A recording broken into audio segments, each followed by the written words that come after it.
28 दिन का monthly recharge. साल में सर महीने 12 होते हैं, लेकिन 28 दिन की रिचार्ज के माध्यम से 13 टाइम्स रिचार्ज कराना पड़ता है। आपको फीलिंग 30 दिन की देते हैं, लेकिन आपसे डीलिंग 28 दिन की करते हैं। रिचार्ज खत्म होने के बाद आउटगोइंग कॉल बंद होना समझ आता है, लेकिन इनकमिंग कॉल बंद होना सरासर मनमानी है। भारत में 125 करोड़ मोबाइल फोन यूजर हैं, जिसमें से 90% प्रीपेड प्लान के यूजर हैं। सर, आज मैं प्रीपेड प्लान के जो मोबाइल यूजर्स हैं, उनकी ओर से 2 समस्याएं उठाना चाहता हूं। सर, पहली समस्या है कि रिचार्ज खत्म होने के बाद आउटगोइंग के साथ साथ इनकमिंग कॉल का भी बंद होना। सर, जब प्रीपेड प्लान एक्सपायर होता है या मोबाइल रिचार्ज की वैलिडिटी खत्म होती है, तो आपकी आवाज बंद कर दी जाती है। फोन मेरा, सिम कार्ड मेरा, नंबर मेरा। तो सर, रिचार्ज खत्म होने के बाद आउटगोइंग कॉल बंद होना समझ आता है, लेकिन इनकमिंग कॉल बंद होना सरासर मनमानी है। सर, हमारा मोबाइल नंबर आज हमारी डिजिटल पहचान बन चुका है। एसेंशियल कम्युनिकेशन जैसे कि UPI payment, banking, OTP, train ticket OTP, PAN Aadhaar authentication, interview का कॉल, हॉस्पिटल का कॉल, मां बाप का गांव से कॉल, तमाम चीजें इनकमिंग कॉल और इनकमिंग एसएमएस से आती है, और वो इसलिए बंद कर दिया जाता है कि इंसान एक रिचार्ज कराना भूल गया।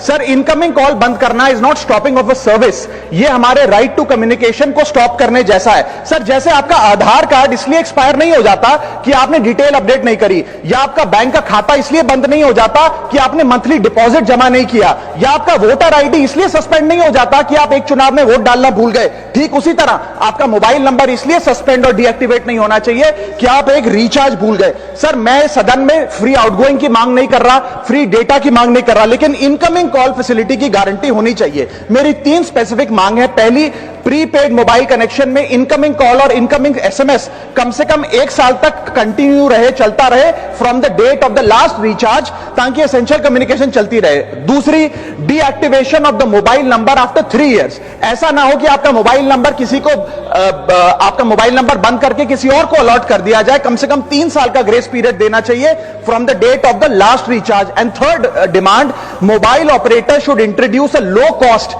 Incoming only plan. वो लोग जो सिर्फ इनकमिंग के लिए फोन रखते हैं, उनके लिए, जैसे कि 10 रुपए में 180 दिन की इनकमिंग कॉल की फैसिलिटी, इस प्रकार की स्कीम्स मोबाइल ऑपरेटर को लानी चाहिए।